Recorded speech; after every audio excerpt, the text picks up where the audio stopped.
ஒரே ஒரு நிமிஷம் யோசிச்சு பாருங்க. உலகத்துல யூதர்கள், ஜூஸ் மொத்த மக்கள் தொகையில வெறும் 0.2 விழுக்காடு இருக்கிறாங்க. 0.2 விழுக்காடு. அவர்களுடைய வாழ்வியல் முறையை தொந்தரவு செய்வதற்காக வெறும் 0.2 விழுக்காடு இருக்கக்கூடிய ஒரு இனம் 4 நாடுகளோடு சண்டை போட்டு நின்று கொண்டிருக்கின்றார்கள். 4 நாடுகளோடு. அந்த ஊர்ல இன்னைக்கு போய் நீங்க பாத்தீங்கன்னா அங்க இருக்கக்கூடிய குழந்தைகள் எல்லாம் பள்ளிக்கூடத்தை மொத்தமாக மூடி இருக்கின்றார்கள். ஹாஸ்பிட்டல் எல்லாமே கீழே கொண்டு போயிட்டாங்க, அண்டர் கிரவுண்டுக்கு. அந்த நாட்டை ஆளக்கூடிய தலைவர்கள் இதற்காகத்தான் மக்கள் எங்களுக்கு வாக்களித்திருக்கின்றார்கள். என்னுடைய வாழ்வியல் முறையை யார் தவறு செய்தாலும், வாழ்வியல் முறைக்கு தொந்தரவு செய்தாலும் எதிர்த்து நிற்போம் என்று இஸ்ரேல் நாடு நின்று கொண்டிருக்கிறது. இன்னொரு பக்கம் அமெரிக்காவை பாருங்க. நேற்று அவர்களுடைய விமானம் 37 மணி நேரம் தரையிலே படாமல் பறந்து வந்து இன்னொரு நாட்டின் மீது குண்டை வீசிவிட்டு திரும்ப சென்றிருக்கின்றார். உலகம் முழுவதும் பார்க்கிறோம். ஆனா இந்தியால ஆபரேஷன் சிந்தூர் நடத்தப்பட்டால் சில மனிதர்களுக்கு பிரச்சனை. அதை நாம் நல்லா புரிஞ்சுக்கணுங்க ஐயா.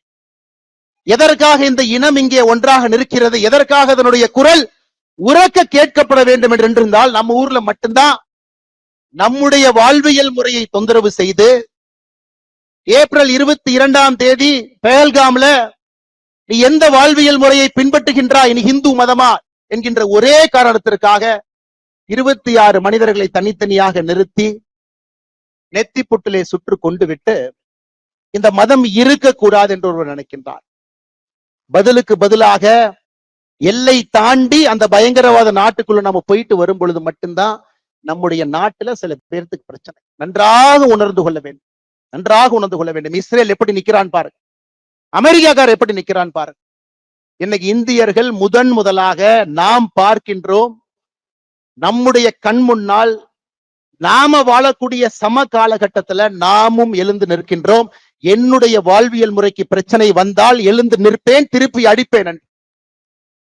அன்பு சொந்தங்களே, அதற்காகத்தான் இந்த மதுரையில முருகபெருமானுடைய மாநாடு நடந்து கொண்டிருக்கிறது. காரணம், இந்துக்களை பொறுத்தவரை சின்னதாக யாராவது தொந்தரவு பண்ணா நம்ம பெருசா கண்டுக்க மாட்டோம், பரவாயில்ல மன்னிச்சு போயிடும். பெரிதாக தொந்தரவு செய்தாலும் கூட அதையும் கண்டுக்க மாட்டோம், மன்னிச்சு போயிடும் சொல்லுவோம். ஆனா இன்னைக்கு அதையெல்லாம் தாண்டி நம்முடைய வாழ்வியல் முறைக்கு தொடர்ச்சியாக பிரச்சனைகள் வந்து கொண்டே இருக்கிறது. இந்து என்பதற்காக நான் ஏற்கனவே சொன்னதை போல நம்முடைய கடைக்கோடி தொண்டர்கள் கொல்லப்படுகின்றார்கள். இந்த மதத்தை பின்பற்றினா மட்டும் நம்முடைய வாக்கை பெற்று அரசியல்வாதிகளாக அதிகாரத்தில் இருக்கக்கூடியவங்க கோவில் இப்படி இருக்கும், கூம்பு மாதிரி இருக்கும் அசிங்கப்படுத்துறாங்க. இந்து மக்கள்கிட்ட ஒற்றுமை எப்பொழுதும் வராது என்கின்ற தைரியத்துல அரசியல்வாதிகள் இன்னும் பழைய அரசியலை செய்து கொண்டிருக்கின்றார். அதையெல்லாம் உடைத்து காட்ட வேண்டும். என்னுடைய கோவில்கள் பாதுகாக்கப்பட வேண்டும். எங்களுடைய வாழ்வியல் முறையில எந்த பிரச்சனையும் வரக்கூடாது. எங்களுடைய குழந்தைகள் தைரியமா ஒரு ஸ்கூலுக்கு போனா கூட திருநூறு வச்சுட்டு போகணும். எங்களுடைய குழந்தைகள் இன்னைக்கு வட தமிழ்நாட்டுல ஒரு ஸ்கூலுக்கு போனா கூட ருத்ராட்சி கொட்டையை வெளியே அணிந்து கொண்டு செல்ல வேண்டும். இதெல்லாம் இன்னைக்கு மக்களுக்கு ஏற்படக்கூடிய பிரச்சனையாக இருக்கிறது. அன்பு சொந்தங்கள், அதற்கெல்லாம் இந்த முருகர் மாநாடு தேவைப்படுகிறது. ஒரு பக்கம் எழுச்சி, ஆளுகின்ற ஆட்சியாளர்களுக்கு எச்சரிக்கை மணி. 5 லட்சம் பேர் மதுரையில காசு கொடுக்காம கொள்கைக்காக மழை வரும் என்று தெரிந்தும் கூட்டம் அதிகமாக இருக்கும். அதுல என்னைய மதிப்பாங்களா? கடைக்கோடியில் உட்கார்ந்து இருக்கிறேன், விஐபியா, எனக்கு சேர் கொடுப்பாங்களா? எந்த கேள்வியும் இல்லாம இது என்னுடைய மாநாடு, என்னுடைய வாழ்வியல் முறையை காக்கக்கூடிய மாநாடு என்று வந்திருக்கின்றீர்கள். இதிலே எச்சரிக்கை மணி அங்க போகும். முருகபெருமான் நல்லா பாருங்க, 6 படை சாதாரணமான வீடுகள் இல்லைங்க. நல்லா பாருங்க, எல்லா வீடுகளுக்கும் ஒரு தன்மை, அறிவு, ஞானம். பழனி என்னுடைய தந்தைக்கே நான் ஒரு தாரக மந்திரத்தை சொல்லி கொடுக்கிறேன், அதற்கு ஒரு வீடு. திருமணம் செய்து கொண்டு இல்லற வாழ்க்கையிலே அமைதியாக இருப்பேன், அதற்கும் ஒரு வீடு. நல்லா யோசிச்சு பாரு. என தேவையில்லாம பிரச்சனை பண்ணினா சூரசம்ஹாரம் பண்ணிடுவேன், அதற்கும் ஒரு வீடு. சூரசம்ஹாரம் செய்துவிட்டு அமைதியாக திருத்தணியில போய் இருப்பேன், அதற்கும் ஒரு வீடு. ஆளுகின்ற ஆட்சியாளர்கள் முருக பக்தர்களை எந்த வீட்டிலே வைத்து பார்க்க வேண்டும் என்று இந்த மாநாடு மூலமாக அவர்களுக்கு தெரியும். முதல் வீடு திருப்பரங்குன்றத்துக்கே நீ பிரச்சனை ஏற்படுத்தினா ஒரு வீடாக சென்று சூரசம்ஹாரம் செய்துவிட்டு மறுபடியும் அமைதியாக திருத்தணிக்கு போயிரும் அப்படிங்கிற மாதிரி தாங்க ஐயா அந்த மாநாட்டுல ஒரு பெரிய செய்தியை நாம் சொல்லி இருக்கின்றோம். என்னுடைய வாழ்வியல் முறையில தலையிடாத, ஏன்னா நம்ம யாருக்குமே தொந்தரவு பண்ணல. இன்னைக்கு உலகத்தில் இருக்கக்கூடிய எல்லா மதத்தையும் பாருங்க ஐயா, எத்தனை கோடி மனிதர்கள் எந்த மதத்தை பின்பற்றாங்க பாருங்க. கிறிஸ்தவ மதம் 230 கோடி, கிறிஸ்தவ மதம் 200 கோடி, இந்து மதம் 120 கோடி. இதுல ஆச்சரியம் என்னன்னாங்க, 190 கோடி பேர் இந்த உலகத்துல எந்த மதத்தையும் பின்பற்றாம இருக்கிறாங்க, அன்அஃபிலியேட்டட்ங்கிறாங்க. 230 கோடி கிறிஸ்தவர்கள் இருக்கிறாங்க, 200 கோடி இஸ்லாமியர்கள் இருக்கிறாங்க. 190 கோடி பேர் எந்த மதத்தையும் சாராதவர்கள், இந்து மதத்தை சார்ந்தவங்க 120 கோடி. எத்தனை நாட்டுல இருக்காங்கன்னு பாருங்க. இந்த மதத்தை பின்பற்றக்கூடியவங்க எத்தனை நாட்டுல இருக்காங்க? கிறிஸ்தவ மதத்தை பொறுத்தவரை 120 நாடுகள்ல அவங்க பெரும்பான்மை. இஸ்லாமிய மதத்தை பொறுத்தவரை 53 நாடுகள் அவர்கள் பெரும்பான்மை. அன்அஃபிலியேட்டட், எந்த மதத்தையும் சாராதவன் 10 நாடுகள்ல அவர்களும் பெரும்பான்மை. ஆனா நான் இந்து மதத்தை சார்ந்தவன் 2 நாடுகள்ல மட்டும்தான் நாம் பெரும்பான்மையாக இருக்கின்றோம். இரண்டாவது, இந்த மாநாட்டினுடைய முக்கியமான நோக்கம், ஒரு இந்துவுக்கும் இந்த எழுச்சி இருக்கணுங்க ஐயா, ஒருத்தருக்கு இருக்கணும். முன்னோர்கள் எப்படி இந்த வாழ்வியல் முறையை கட்டி காத்து பத்திரமாக நம்ம கிட்ட கொடுத்துட்டு போனாங்களோ, அதே மாதிரி பத்திரமாக பாதுகாத்து நம்முடைய சந்ததியருக்கு நம்ம கொடுக்கிறோமா அப்படிங்கிற கேள்வியை எழுப்புவதற்கும் இங்கே முருகர் மாநாடு மதுரையில் நடந்து கொண்டிருக்கிறது. அன்பு சொந்தங்களே, யாருக்கோ பிரச்சனை, எனக்கு இல்ல, அந்த பிரச்சனை நமக்கு வரும். எங்கேயோ கோயில் அடிக்கிறாங்க, எனக்கு பிரச்சனை இல்லை, நமக்கு வரும். யாரோ திருச்செந்தூர்ல கியூல போய் நிக்கிறவங்க மயங்கி விழுந்து சாகுறாங்க, பிரச்சனை நமக்கு வரும். எங்கேயோ கட்டணம் வசூல் பண்றாங்க, நமக்கு அது வரும். 6 படை வீடுகள், 5 லட்சம் பேர் கடந்த 4-5 நாட்கள்ல, நேத்து மட்டுமே 1.25 லட்சம் பேருங்க. 6 படையில் இருக்கக்கூடிய முருகபெருமானையும் இங்க வந்து அமைதியாக இந்து முன்னணியினுடைய வாலண்டியர்ஸ் மட்டுமே நின்று, ஒரு காவல்துறை அதிகாரி இல்லைங்க, அமைதியாக தரிசிச்சுட்டு போறாங்க. ஆனா 6 படையில் இருக்கக்கூடிய ஏதாவது ஒரு கோயிலுக்கு 50 ரூபாய், 100 ரூபாய், 500 ரூபாய் கொடுக்காம நீங்க சாமி இந்த மாதிரி பார்க்க முடியுமா? கேட்டு பாருங்க. இது நம்முடைய வாழ்வியல் முறையில் இருக்கக்கூடிய பிரச்சனையை நாம் தட்டி கேட்கின்றோம். எதற்கு தமிழகத்திலே 2 சட்டங்கள் இருக்கிறது, இந்துவுக்கு ஒரு சட்டம், இந்து மதத்தை சாராதவர்களுக்கு இன்னொரு சட்டம், எதற்கு என்பதை கேட்பதற்காக மதுரை மண்ணில் என்று கொண்டிருக்கின்றோம். அன்பு சொந்தங்களே, ஏதோ இந்த மாநாடு எலெக்ஷனுக்காக, இந்து முன்னணியினுடைய பெரியவர்கள் அவர்களுக்கும் அரசியலுக்கும் சம்பந்தம் இல்லை. எனக்கு தெரியும் 2026 தேர்தலுக்கு இது சம்பந்தம் இல்லை என்றாலும் கூட மக்களுக்கு நிதி வேண்டாம், சாமி வேண்டும் என்பதை முடிவு செய்து விட்டார்கள். மக்கள் முடிவு பண்ணிட்டாங்க, யாரு சாமி யாரு நிதி நீங்க முடிவு பண்ணி. அதனால இது அரசியலுக்காக கிடையாது. இது ஒரு மிக முக்கியமாக நாம் இந்த கூட்டத்திலே ஒன்றாக சேர்ந்திருப்பது நம்முடைய வாழ்வியல் முறையை மீட்டெடுப்பதற்காக, கேள்வி எழுப்புவதற்காக. இந்த ஒரு தீர்மானமுமே நம்முடைய வாழ்வியல் முறையை தட்டி எடுப்பதற்காக. அதனால்தான் அருமை சொந்தங்களே, நாம் இன்றிலிருந்து கேள்வி கேட்க ஆரம்பிக்க வேண்டும். ஒரு பிரச்சனை என்றால் தட்டி கேட்கணுங்க ஐயா, நம்ம கண்டிப்பா பேசுறோம். தமிழகத்திலே 44,000 ஆலயங்கள், 44,000, 44,000 தமிழ்நாடு அறநிலைத்துறை கீழ இருக்கு. எப்ப வந்துச்சு பாருங்க, 1925 போர்டா வந்துச்சு, என்டோமென்ட் போர்டா. 1951 சட்டமாக வந்துச்சு.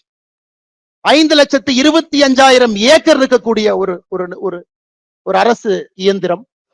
44,000 கோவில்கள் நிர்வாகம் செய்யப்படுகின்றது.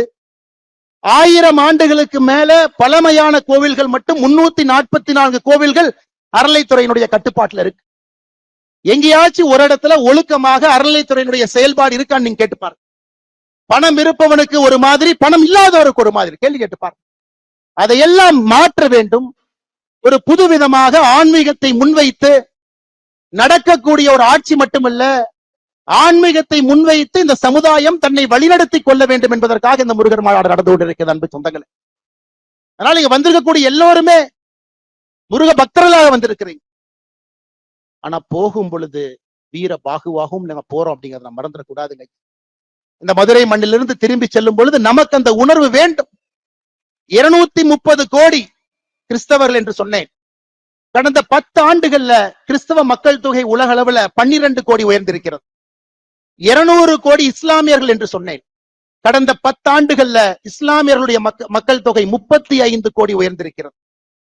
2050 முடியும் பொழுது, 55 முடியும் பொழுது இந்த உலகம் இஸ்லாமியர்கள் பெரும்பான்மையாக இருக்கக்கூடிய உலகமாக, இன்னைக்கு இருக்கக்கூடிய இதே நேர்கோட்டு பாதையில போனா இஸ்லாமியர்கள் பெரும்பான்மையாக இருக்கக்கூடிய உலகமாக 2055 மாற இருக்கிறது. இன்னைக்கு கிறிஸ்தவர்ல பாருங்க, ஐரோப்பாவில் இருக்கக்கூடிய மொத்த கிறிஸ்தவர்களை விட வட ஆப்பிரிக்காவில் இருக்கக்கூடிய கிறிஸ்தவர்கள் அதிகம். More number of christians are in northern part of Africa than in the whole of Europe. அதையெல்லாம் நாம் புரிந்து கொள்ள வேண்டும். நம்முடைய கலாச்சார சின்னங்கள் எங்கேயும் யாரும் அழிக்க கூடாது. ஒருவர் கூட மதம் மாறக்கூடாது. மதம் மாறினவங்களை திரும்பி கொண்டு வர வேண்டும்.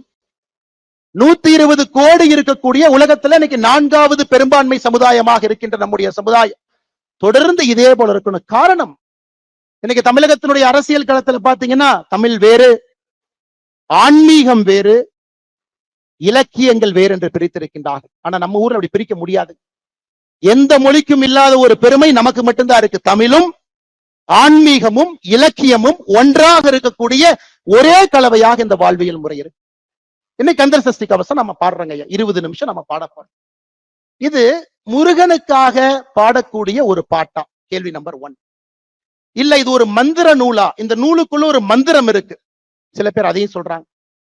அதையெல்லாம் தாண்டி கந்த சஷ்டி கவசத்தை மட்டும் பாடினீங்கன்னா போதும், இருக்கக்கூடிய எல்லா பிரச்சனைகளும் காணாம போயிடும். இது 3 விதமாக இலக்கியமாக பார்க்கின்றார்கள், பக்தியாக பார்க்கிறாங்க, ஆன்மீகமா பார்க்கிறாங்க. கந்த சஷ்டி கவசம், கந்தங்கிறது என்னங்க ஐயா? நம்முடைய தொப்புள் கொடி எங்க இருக்கோ அங்கே இருந்து 2 இன்ச் கீழே வந்தீங்கன்னா நாபி கமலம் இருக்குங்க. உடம்பிலே சில இடத்துல மட்டும்தான் நம்முடைய நர்வஸ் சிஸ்டம் அங்க மட்டும்தான் போய் எண்ட் ஆகுதுங்க ஐயா, பாதங்கள்ல, கைகள்ல. அதே போல தொப்புளுக்கு கீழே 2 இன்ச்ல அது போய் நிக்குது. அதை பழைய தமிழ்ல 18ஆம் நூற்றாண்டுல சென்னி மலையில இந்த நூலை முதலாக சுப்பிரமணிய சாமிக்கு முன்னாடி ஏற்றிய பொழுது தேவராய சுவாமிகள் அவர்கள் கந்த என்று குறிப்பிட்டது நம்முடைய தொப்புள் கொடிக்கு கீழே இருக்கக்கூடிய 2 இன்ச் பகுதியில் இருக்கக்கூடிய பகுதி. சஷ்டி, இன்னைக்கு சஷ்டி ஒரு நாளாக கொண்டாடுகின்றோம். ஆனா பழைய தமிழ்ல சஷ்டி என்றால் அது சட்டி. எப்படி அந்த தொப்புள் கொடிக்கு 2 இன்ச்சுக்கு கீழே உள்ள பாத்தீங்கன்னா அந்த பகுதி சட்டி போல இருக்கும். கந்த சஷ்டி கவசம் அப்படின்னா தொப்புள் கொடிக்கு 2 இன்ச்சுக்கு கீழே இருக்கக்கூடிய சட்டி போன்ற அந்த பகுதியை பாதுகாப்பதற்காக பாடப்பட்ட ஒரு பாடலை கந்த சஷ்டி கவசம்னு சொல்றோம். இது இன்னொரு விதத்துல பாருங்க, சட்டியில் இருந்தா தான் அகப்பையில வரும், சஷ்டியில் இருந்தால் தான் அகைப்பையில் வரும். சஷ்டியில விரதம் இருக்கிறீங்கன்னா அகைப்பையில உயிர் உண்டாகும் என்பதற்காக சொல்லப்பட்டது. இந்த முழு கந்த சஷ்டி கவசத்துல அவ்வளவு சயின்ஸ் இருக்குதுங்க. இன்னைக்கு விஞ்ஞானத்திற்கு என்னவெல்லாம் தேவையோ எல்லா கந்த சஷ்டி கவசத்துல இருக்கு. அதனால்தான் நம்மை வாழ்வியல் நெறி என்று சொல்லுகின்றோம். தமிழ் மொழியிலே ஆன்மீகமும் அறிவியலும் கலந்திருக்கிறது என்று சொல்லுகின்றோம். இந்த மொழியை பிரிச்சு பார்க்க முடியாது. அதை திரும்ப எப்ப நம்ம மையப்பகுதி கொண்டு வர போகின்றோம்? ஒரு கந்த சஷ்டி கவசத்திலிருந்து ஆரம்பிச்சு ஒரு விஷயம் நாம் பேசலாங்க ஐயா, ஒரு விஷயம். அன்பு சொந்தங்களே, இன்று நாம் பாடக்கூடிய கந்த சஷ்டி கவசத்தை முழுமையாக நாம் பாடுவோம். சஷ்டி ஒரு நாள்லையும் முருகன் கோவில்ல வரும்பொழுதெல்லாம் கந்த சஷ்டி கவசத்தை பாடுவோம். அதையெல்லாம் தாண்டி இங்க இருக்கக்கூடிய மனிதர்களுக்கு பெரிய வேலை இருக்குதுங்க. வட இந்தியாவுக்கு போனீங்கன்னா மகா புராணங்கள் என்று சொல்லுவார்கள். 18 மகா புராணங்கள் இருக்கு. ஏன்னா தமிழ்நாட்டில் அரசியல்வாதிகள் அப்படியே பிரிச்சுட்டு போயிருவாங்க. முருகன் தமிழ் கடவுள் மட்டும்தான். முருகன் வட இந்தியால யாருக்குமே முருகனை தெரியாது. வட இந்தியாவில் இருக்கக்கூடிய மகா புராணத்தை எடுத்துக்கிட்டீங்கன்னா 18 மகா புராணமும் சேர்ந்து 95,000 ஸ்லோகன் இருக்கு. ஆனா ஒரே ஒரு ஸ்கந்த புராணத்துல மட்டும் 1,00,000 ஸ்லோகன் இருக்கு. ஸ்கந்த புராணம் எப்ப வந்துச்சு? அதை கண்டுபிடிச்சது ஆங்கிலேயன். கேம்பிரிட்ஜ் பல்கலைக்கழகத்தில் இருக்கக்கூடிய செசில் பெண்டால் 1898 நேபாள ஓலைச்சுவடைகளை கண்டுபிடித்து இதுதான் ஸ்கந்த புராணம் கண்டுபிடிச்சாங்க. ஆனா இன்னைக்கு அவர் கண்டுபிடித்தது வெறும் 81,000 ஓலைச்சுவடிகள் தான், ஸ்லோகங்கள் தான். அப்படி என்றால் அவ்வளவு விஷயம் இருக்குதுங்க, அவ்வளவு விஷயங்கள் இருக்கு. நிறைய நாம் என்ன கண்டுபிடிக்கணும். ஆட்சியாளர்கள் அதற்காக நிதி கொடுக்கணும். நம்முடைய பண்டைய தமிழ் நாகரீகம், கலாச்சாரம், வழிபாடு எல்லாத்தையும் தேடி தேடி படிக்கணும். ஏன்னா இன்றைய காலகட்டத்திற்கு தேவையான எல்லா பிரச்சனைகளுக்கான தீர்வு அதில் இருக்குதுங்க ஐயா. ஒரே ஒரு உதாரணம் இன்னைக்கு நாம சொல்றோங்க ஐயா. இன்னைக்கு நாம சொல்ற திருப்புகளே பாத்தீங்கன்னா அதிர்ஷ்டவசமாகத்தாங்க ஐயா அச்சுக்கு வந்துச்சு. 2 உதாரணத்தை மட்டும்தான் நான் கொடுக்குறேங்க. 1871 கடலூர் கோர்ட்ல சண்டை போட்டுக்கிறாங்க. சிதம்பரம் கோவிலுடைய தீட்சிதாரும் ஆங்கிலேயர்கள். அன்னைக்கும் தீட்சிதாரன் சொல்றாங்க, இந்த கோவில்ல வழிபடுற உரிமை எங்களுக்கு மட்டும்தான் இருக்கு. வெள்ளக்கார ஜட்ஜு சொல்றாரு, எப்படி வழிபடுவீங்க, பாடி காட்டுங்க அப்படின்னு. தீட்சிதார்கள் பாட ஆரம்பிக்கின்றார்கள். அந்த கோவில்ல டைப்பிஸ்ட் தட்டச்சிரா சுப்பிரமணிய பிள்ளைன்னு ஒருத்தர் இருக்கார். அருமையா இருக்கே இந்த பாட்டு. தீட்சிதார தனியா கூப்பிட்டு, ஐயா ஒரு பாட்டு பாடுறீங்க, என்னங்க ஐயான்னு கேட்கிறாங்க. ஐயா இதுதாங்க ஐயா திருப்புகழ் அப்படிங்கிறாங்க.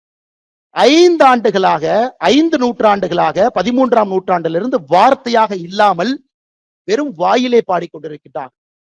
அதை கேள்விப்பட்டோடனே சுப்பிரமணிய பிள்ளை அங்கேயே தன்னுடைய வேலையை விட்டுவிட்டு அவர் உட்கார்ந்து திருப்புகழை அச்சில ஏத்துறாங்க. இந்த மாதிரி பல விஷயங்கள் இதெல்லாம் ஒளிஞ்சு கிடக்குதுங்க ஐயா, அவ்வளவு இடத்துல இருக்கு. 5400 ஆண்டுகள் பழமையான தமிழினம் என்று சொல்லுகின்றோம். ஆனால் 5400 ஆண்டுகளாக எப்படி வாழ்ந்தார்களோ அதுபோல் வாழ்வதற்கு அரசியல்வாதிகள் நம்மை விடுவார்களா என்கின்ற கேள்வியும் நாம கேட்போம். அதுதான் அருமை சொந்தங்களே, இது போன்ற மாநாடுகள் இன்னும் நடந்து கொண்டே இருக்கும். ஒரு பிரச்சனை வரும் பொழுதெல்லாம் நாம் ஒன்று சேருவோம். அதைவிட முக்கியம், எதற்காக ஒன்று சேருகின்றோம் என்பது முக்கியம். நம்முடைய இனத்தினுடைய அடையாளத்தை தைரியமாக தீர்க்கமாக வெட்ட வெளியில அதை நாம் வெளிப்படுத்த வேண்டிய கட்டாயம் இருக்கு. யாருக்கும் நாம் எதிரி கிடையாது. 2 நாடுகள்ல மட்டும் பெரும்பான்மையாக இருந்தாலும் கூட நம்ம யாருக்கும் எதிரி இல்லைங்க. அதை தைரியமா நீங்க காட்டுங்க. நேத்து திருப்பரங்குன்றத்துல அரசியல்வாதி ஒருத்தர் வர்றார், இன்னைக்கு எம்பியா இருக்கார், ஒரு முக்கிய கட்சியினுடைய தலைவர். கோவில்ல சாமி கும்பிட்டு வர்றார் 4 நாட்களுக்கு முன்பு. ஒரு அம்மா செல்ஃபி கேட்கிறாங்க. நெத்தியில் இருக்கக்கூடிய திருநூரை அழித்து விட்டு புகைப்படம் எடுத்து அந்த அம்மாவை அனுப்பி வைக்கிறாங்க. இவர்கள் ஓட்டு பிச்சை எடுக்க நம்மிடம் 2026 தேர்தலில் வருவாங்க. அன்னைக்கு கோயிலுக்கு போவாங்க, அன்னைக்கு நம்மை பற்றி நன்றாக சொல்லுவாங்க. அதை எல்லாம் நம்ம உணர்ந்துக்கணும். இந்துக்கள் நன்றாக உணர்ந்து கொள்ள வேண்டும், நாம் யாருக்கும் எதிரி இல்லை. நம்மை எதிரியாக நினைப்பவர்களுக்கு நாம் எதிரி என்பதிலே மிக மிக மிக தெளிவாக இருக்க வேண்டும் அன்பு சொந்தங்கள். அது மட்டும் இல்லாம இன்னைக்கு பாருங்க, உலகத்தில் இருக்கக்கூடிய எத்தனையோ நகரங்கள் அழிந்து கொண்டிருக்கிறது. டெட்ராய்ட் ஒரு காலத்துல உலகத்தில் இருக்கக்கூடிய ஆட்டோமொபைல் அங்க இருந்தாங்க வந்துச்சு. 10 ஆண்டுகள் அமெரிக்காவில் டெட்ராய்டுடைய மக்கள் தொகை மட்டுமே 25 விழுக்காடு குறைஞ்சிருக்கு. அப்ப எந்த நகரங்கள் செழிப்பா இருக்குன்னு பாத்தீங்கன்னா கோவிலை சார்ந்த நகரங்கள் மட்டும்தான் செழிப்பா இருக்கு. யுஎஸ்ல அட்லாண்டிக் சிட்டி கேம்பிளிங்காக ஆரம்பிச்சாங்க, காணாம போயிருச்சு. டெட்ராய்ட் மேனுபேக்சரிங்காக ஆரம்பிச்சாங்க, காணாம போயிருச்சு.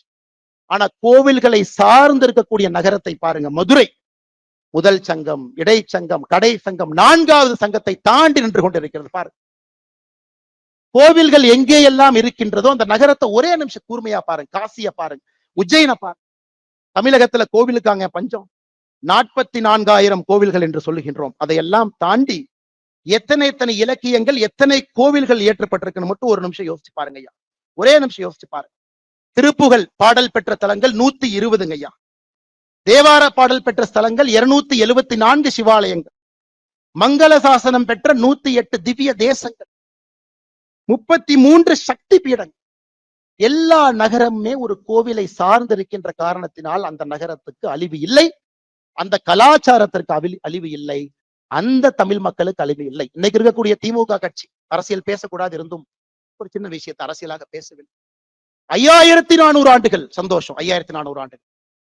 ஏன் 5400 ஆண்டுகள் என்றால் கோவில்களை சார்ந்து இந்த கலாச்சாரம் இருந்ததால் 5400 ஆண்டுகள். இதை நம்ம நல்லா புரிஞ்சுக்கணுங்க ஐயா. அதனால் நம்முடைய கடமை, இன்னைக்கு இந்தியால எத்தனையோ நகரங்கள், ஐயா பவன் கல்யாணம் அவங்க வந்திருக்கிறாங்க. சமீபத்துல திருப்பதி கோவிலினுடைய சொத்தை எஸ்டிமேட் பண்றாங்க. the total asset of Tirupati temple. Tirupati டெம்பிளை பொறுத்த வரைக்கும் இந்தியால 917 இடத்துல ப்ராப்பர்ட்டி வச்சிருக்காங்க, சென்னை உட்பட. மொத்தமாக அசஸ் பண்ணி பார்த்தா திருப்பதி மட்டுமே 2,47,000 கோடி ரூபாய் சொத்து திருப்பதியில் இருக்கக்கூடிய ஏழுமலையானுக்கு இருக்கு. 2,47,000 கோடி. தமிழ்நாடு அரசனுடைய ஒரு பட்ஜெட்டுங்கிறது 3 லட்சம் கோடிங்க. அதனால் ஆன்மீகம் சார்ந்த அரசியல், ஆன்மீகம் சார்ந்த வாழ்வியல் நெறி, ஆன்மீகம் சார்ந்த பொருளாதாரம் வரும் பொழுது மட்டும்தான் முருகன் நிம்மதியாக இருப்பார். முருகன் நிம்மதியாக இருக்கும் பொழுது நாம் நிம்மதியாக இருப்போம். நாம் நிம்மதியாக இருக்கும் பொழுது நம்முடைய கலாச்சாரம் நிம்மதியாக இருக்கும். அன்பு சொந்தங்களே, இதையெல்லாம் நீங்க கொஞ்சம் கவனத்தில் எடுத்துக்கங்க. எவ்வளவு தூரம் வந்திருக்கிறீங்க. போகும் பொழுது வரும் பொழுது எதுவும் நமக்கு நடக்காது. காரணம், எப்பொழுதும் முருகபெருமான் நம்ம கிட்ட இருந்து பார்த்துக்கிட்டே இருக்கிறான். எனக்கு முன்பு சிரவை ஆதீனம் சாமி பேசும் பொழுது ஒரு அற்புதமான கந்தர் அலங்காரத்தை சொல்லிட்டு இதை மட்டும் சொல்லுங்க போதும் என்றார். ஐயாவுடைய அனுமதியோடு மறுபடியும் உங்கள் முன்னாடி நான் சொல்றேன், நாள் என் செய்யும். இன்னைக்கு நாள் செவ்வாய் சரியில்லை, செவ்வாய்க்கிழமை பண்ணாதீங்க, புதன்கிழமை பண்ணாதீங்க. நாள் என் செய்யும், வினைதான் என் செய்யும். வினை வந்து என்னதான் பண்ணிரும். என்னை நாடி வந்த கோள் என் செய்யும். சனி பகவான் வந்துட்டாரு, சுக்கர பகவான் வந்துட்டாரு, சூரிய பகவான் வந்துட்டார். கொடும் கூற்று என் செய்யும். நாள் என் செய்யும், வினைதான் என் செய்யும், என்னை நாடி வந்த கோள் என் செய்யும், கொடும் கூற்று என் செய்யும். குமரேசர் இரு தாளும் சிலம்பும் சதங்கையும் தண்டையும் சண்முகமும் தோளும் கடம்பும் எனக்கு முன்பே வந்து தோன்றின. இது நம்முடைய கந்தர் அலங்காரத்துக்கு அருணகிரிநாதர் சுவாமிகள் சொன்னது. எப்பொழுதுமே ஆண்டவன் நம்மோடு இருக்கின்றான், நம்மை பாதுகாத்துக் கொண்டிருக்கின்றார். எப்பொழுதும் நம்முடைய வாழ்வு சிறப்பாக இருக்கும். அதனாலதான் பாருங்க, மழை வந்த மழை கூட நின்று இருக்கிறது. ஏன்னா பவன் கல்யாணம் அவங்க பேசி கந்தர் சஷ்டி கவசம் முழுவதுமாக முடிந்து அதன் பிறகு தீபாராத்தனை சாமிக்கு காட்டி நமக்கு காட்டும் வரை மழை வரப்போவது கிடையாது. கண்ணீர் துளிகள் மட்டும் வந்து கொண்டிருக்கும். இப்படிப்பட்ட சிறப்பாய்ந்த ஒரு மாநாடு நடத்தியதற்கு, இந்துக்களை எல்லாம் ஒருங்கிணைத்து காட்டியதற்கு, எத்தனையோ மனிதர்கள் பெயர் தெரியாம இந்த இயக்கத்துல டிராபிக்கை ரெகுலேட் பண்ணிட்டு இருக்கிறாங்க. முன்னாடி இல்லாம ரோட்ல அவ்வளவு பேர் நிக்கிறாங்க. அத்தனை இந்த பேர் இயக்கத்தினுடைய தொண்டர்கள் நின்று கொண்டிருக்கின்றார். பாரதிய ஜனதா கட்சியினுடைய தொண்டர்கள் வந்திருக்கின்றீர்கள். அனைத்து இந்திய அண்ணா திராவிட முன்னேற்ற கழகம் சார்பாக 4 முன்னாள் அமைச்சர்கள் தொண்டர்கள் வந்திருக்கின்றார்கள். சாதாரண பொதுமக்கள் வந்திருக்கின்றார்கள். முருக பக்தர்கள் வந்திருக்கின்றார்கள். அழைப்புதல் வாங்கிய கட்சி தலைவர்கள் எல்லோரும் தங்களுடைய தொண்டர்களை தலைவர்களை அனுப்பியிருக்கின்றார்கள். அப்படிப்பட்ட சிறப்பு வாய்ந்த மாநாடாக நம்முடைய அக்கா கனிமொழி அவர்கள் சொன்னது போல இன்னி தமிழ்நாட்டுல மதுரை முருகர் மாநாட்டுக்கு முன்பு, மதுரை முருகர் மாநாட்டுக்கு பின்பு என்றுதான் அரசியல் சரித்திரம் இருக்கும். அதை நடத்தி காட்டியதற்காக என்னுடைய மனமார்ந்த வாழ்த்துக்களையும் நன்றிகளையும் தெரிவித்துக் கொள்கின்றேன். நன்றி, வணக்கம். பாரத் மாதா கி ஜெய்.